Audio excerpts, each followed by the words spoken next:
Okay, so like I said, we'll start by doing some algebra review before we get into the actual course. So starting on page 3, we'll do some review of integers. So you should be able to do this stuff without using a calculator. I'll teach you some rules that we can follow when we're working with integers. And the expectation is that in grade 10, in Math 10C, that you can do a lot of this stuff without the use of a calculator. Certainly use a calculator to check your answer. That's not a problem. But integers are based on a number line. So that number line shows all integers between -10 and +10. Integers are positive and negative counting numbers. No decimals, no fractions. That's what an integer is. Negative numbers appear on the left of 0, and a positive number appears on the right of 0. Basically, an integer tells you how far you are away from 0 on the number line. 0's in the middle, and the value of the integer tells you how far away you are from 0. If it's a negative integer, it's to the left of 0. If it's a positive integer, it's to the right of 0. We want to arrange or order these from smallest to greatest. So the smallest integer would have to be negative because there are a mix of positive and negative integers here. The smallest one will have to be negative, and it'll be the number that's the furthest away from 0 on the left. And that would be what, Brooklyn?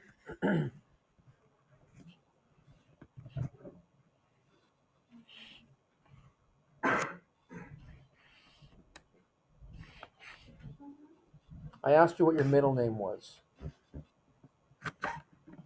What's your middle name? Okay, that's nice. Second question. Which number is furthest away from 0 to the left?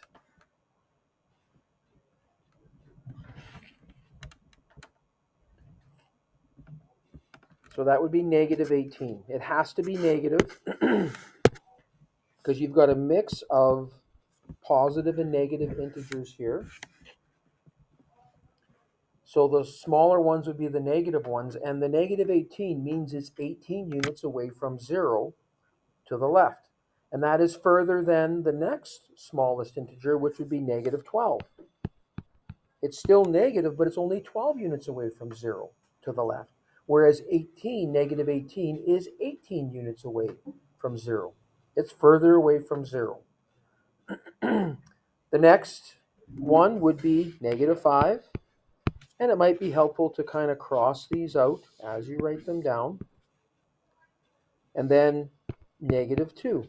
That's only 2 units away from 0. But it's on the left side of 0 because that number is negative. The next integer would be 0.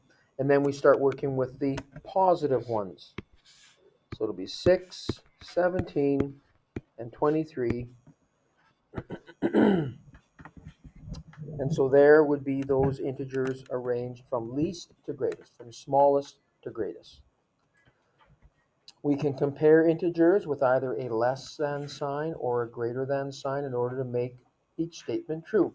So what you have to remember with these is that the inequality sign always opens up towards the largest number.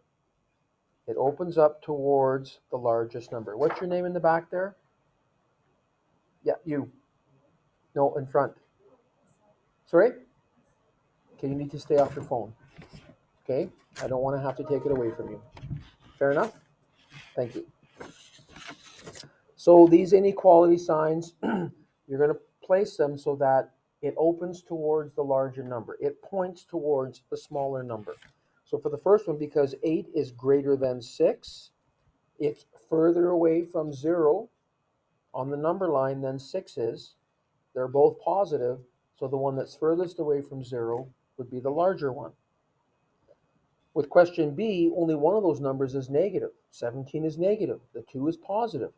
A negative number is always going to be smaller than a positive number. So this inequality would point towards the smaller number. It would open towards the larger.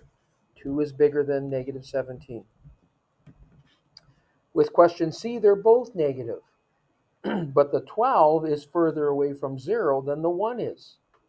Negative 1 is only 1 unit to the left of 12, of 0, where negative 12 is 12 units away from 0 on the left. So the negative 12 is smaller. The inequality symbol will point towards a smaller number. It'll open towards the larger number, which is the negative 1. And with question D, there's only one negative number there. The 9 is negative. That's going to be smaller than 0. It's to the left of 0.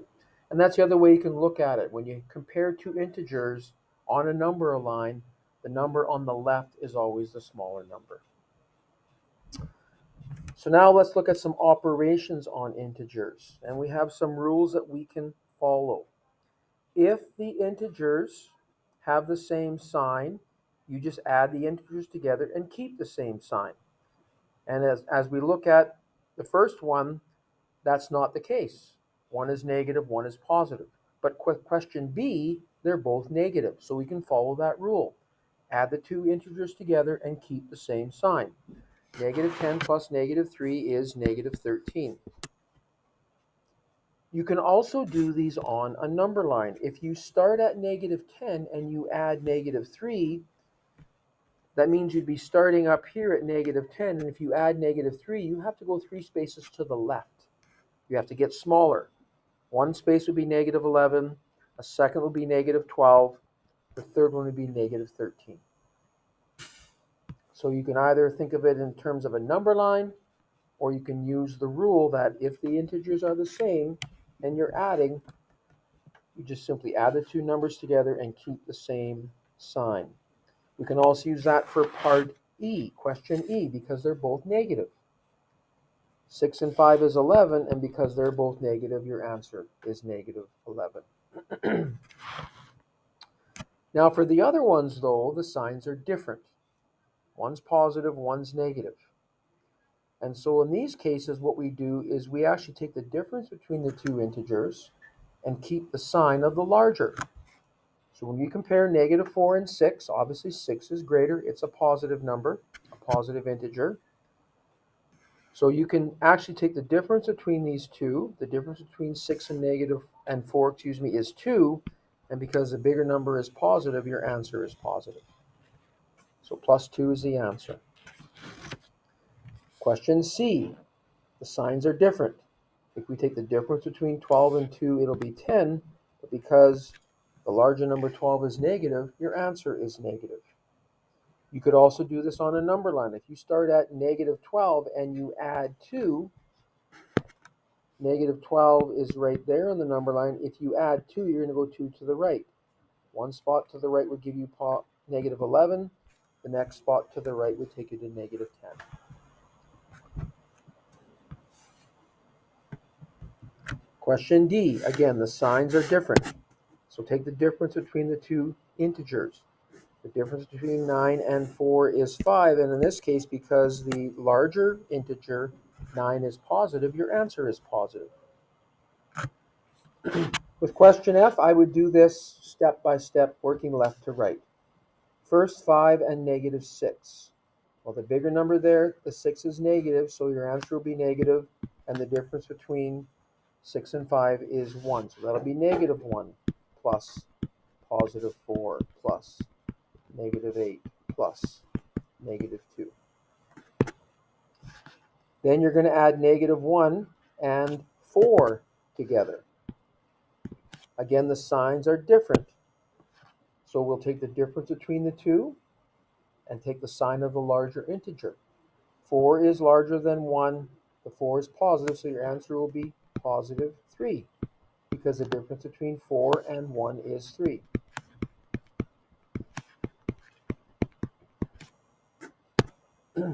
Adding the next two integers together, their signs are different. The bigger number 8 is negative, so our answer will be negative. The difference between 8 and 3 is 5, so it'll be negative 5 plus negative 2. And now because the signs are the same, you add them together and keep the same sign. 5 and 2 is 7. and that'll be a negative 7 because both those integers are negative. Okay, so that's adding integers together. Do you have a question? That's adding integers together. Subtracting is different. In order to subtract, one way to do this is add the opposite. So 4 take away positive 3 is the same thing as 4 plus negative 3. Now you wouldn't do that in this case. I mean, it's just 4 take away 3. Obviously that's 1. So you wouldn't use that special rule. Normally that's only used when you're dealing with integers that have negatives. But it'll still work. Again, subtracting an integer is the same as adding the opposite. So instead of subtracting a positive 3, we could add a negative 3. That's what it means by adding the opposite. And either way, you're going to get an answer of 1 there. So again, because both integers are positive to begin with, you probably wouldn't do this special conversion. But it still works. Looking at the next one, instead of subtracting a positive 9, you can add the opposite. You can add a negative 9. And now we go back to the rule for adding integers. If the signs are different, take the difference between the two integers and the sign of the larger number.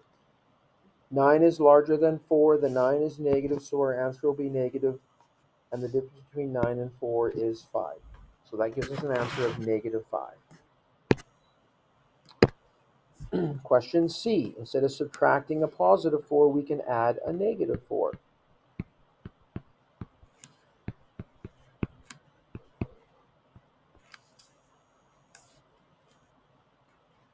And now because the two signs are the same, they're both negative, our answer will be negative. 6 and 4 gives us 10. So the answer is negative 10. Question D. Instead of subtracting a negative 4, we can add the opposite. We can add a positive 4. And this highlights another rule dealing with integers, and that is that a minus minus becomes a plus positive. Subtracting a negative is the same as adding a positive because we're adding the opposite.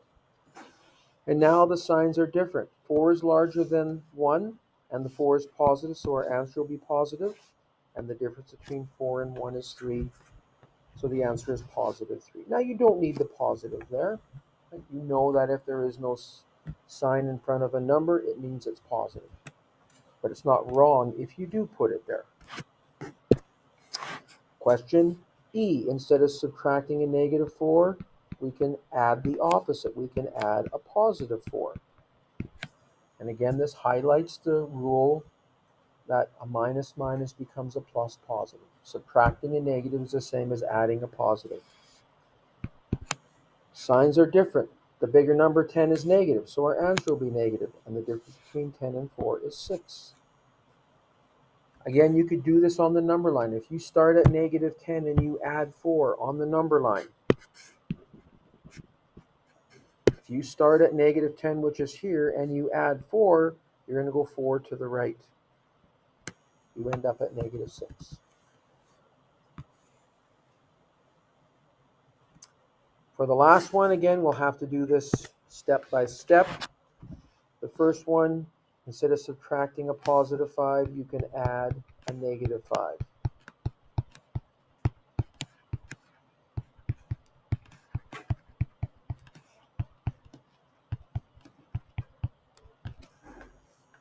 So when you do that, both of these integers at the start are both negative, so your answer will be negative. And 10 plus 5 is 15. On the number line, you would start at negative 10 and you subtract 5, you'd go 5 to the left. You'd end up at negative 15. So the next step, you're subtracting a negative 2. Instead of subtracting a negative, we will add a positive. And we can do the same thing for this next one. If we want, it's a minus minus. That'll become a plus positive. And the last one, instead of subtracting a positive 3, we can add a negative 3. Add the opposite. But as we continue here, for this next step, the signs are different. The bigger number, 15, is negative, so the answer will be negative. And the difference between 15 and 2 is 13. But as we said, it's a negative 13.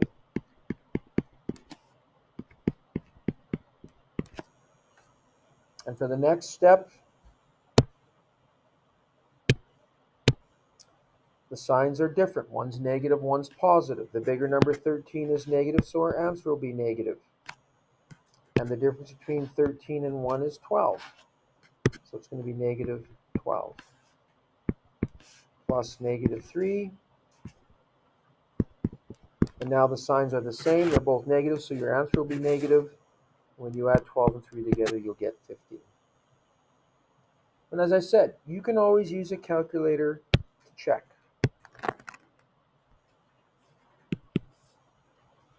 So if we put it in exactly the same way that it is on the page, we've got negative 10 minus positive 5 in brackets minus negative 2 in brackets minus negative 1 in brackets minus positive 3 in brackets. Always use your calculator to check. Okay?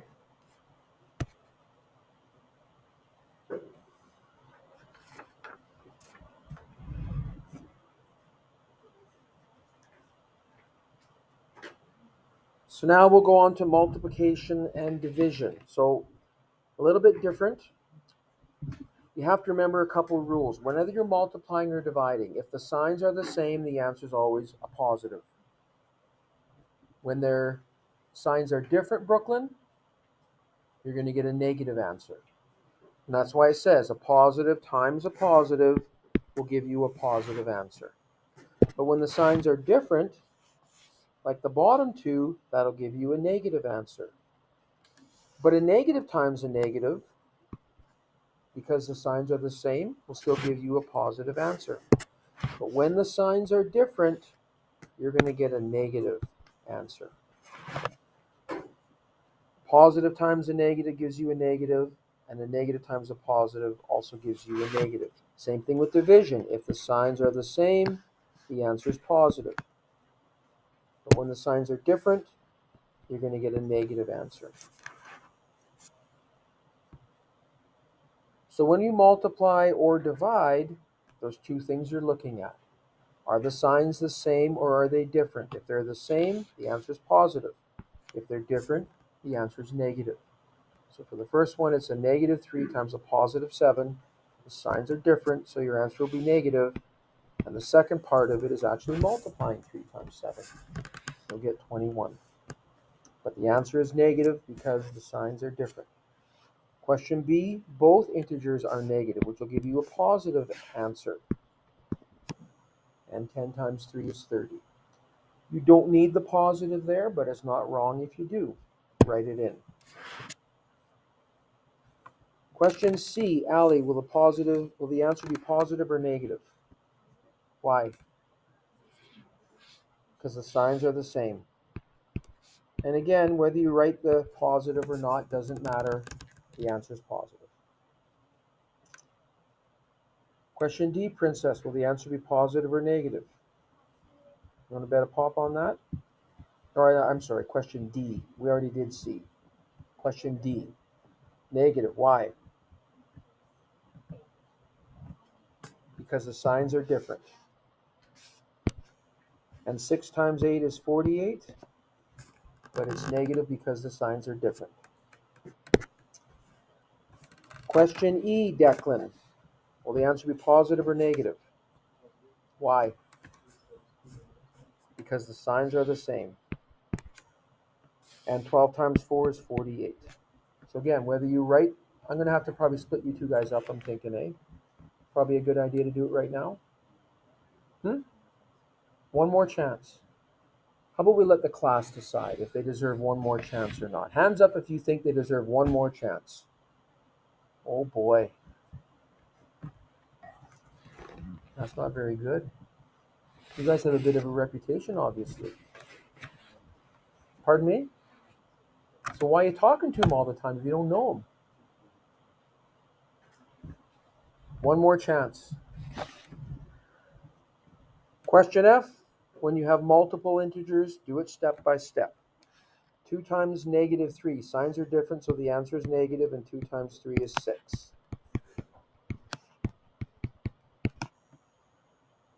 Negative 6 times positive 4 is negative 24. Again, the signs are different, so the answer is negative. Times a positive 2. And once again, the signs are different, so the answer will be negative. 24 times 2 is 48, so the answer is negative 48. And like I've said before, you can always use your calculator to check your answer. And you don't even need to put multiplication signs between the brackets. When you have brackets, it means multiply. Whoops, I put the wrong number in there. So it was 2 times negative 3 times positive 4 times positive 2 gives us our answer of negative 48. So same rule with division. If the signs are different, the answer is negative, which is the case for question A. The 40 is positive, the 4 is negative. Signs are different, so your answer will be negative, and then 40 divided by 4 is 10. So it's actually negative 10. Question B, the signs are the same, so the answer is positive, and 72 divided by 8 is 9. And again, like we've been saying, you can, if you want, use your calculator to check. Negative 72 divided by negative 8. And you don't need to use brackets in the calculator. I'm just basically replicating what's written on the page. All the brackets are for is to keep the signs, the negative signs, with the number they are attached to. Question C. Signs are different, so the answer will be negative, and 39 divided by 3 is 13. Question D. The signs are the same, so the answer is positive, and 56 divided by 4 is 14? Yep, 14. Bless you. Question E, the signs are different. The one on top is positive, the ones on the bottom is negative, so your answer will be negative, and 64 divided by 8 is 8. Question F, signs are the same, so the answer is positive, and 42 divided by 6 is 7. And once again, if you want, you can use your calculator. You don't need to have brackets. Just make sure you have the right sign in front of each number, and you get your answer of 7.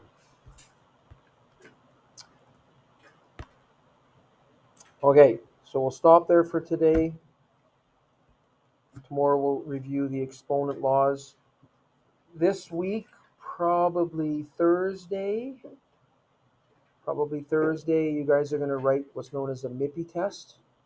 It's just a diagnostic test to see what you remember from your last math course. It doesn't count on your report card at all, but the information is collected by the school. It's actually sent to head office, and they look at the data. And it's basically to inform teachers what students remember, what they don't. It helps me know where your gaps are in your learning, but also it can also help, let's say, your grade 9 teacher know. That same grade 9 teacher is starting to get the same results, then that kind of tells them maybe some things that they've done really well, or maybe some things that they could do a better job of. So it's more for the teachers than it is for you guys, but it tells you what you remember from the math that you've learned about up till now. So that'll probably be taking place on Thursday. It's straight multiple choice, right? So there's no written component to it, and that'll probably be done on Thursday. Okay, so I'll hand out the assignment. The expectation is that you do it. I will post the answers on Google Classroom so you can check your work to make sure that you're doing things correctly.